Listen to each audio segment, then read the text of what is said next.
Сначала делаем что? Распаковываем тюк, солому, дальше засыпаем все соломой аккуратненько, равномерно, определенным слоем.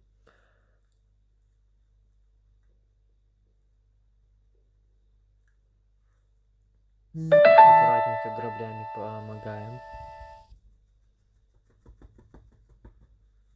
Чем больше соломы, чем лучше. Дальше присыпаем песочком. Сначала по кругу равномерно, потом еще больше присыпаем песочком. Начинаем снизу вверх.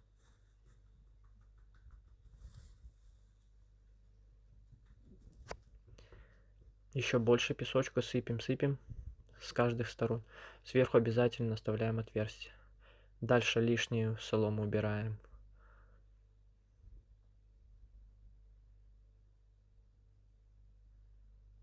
Все, после этого вы молодцы.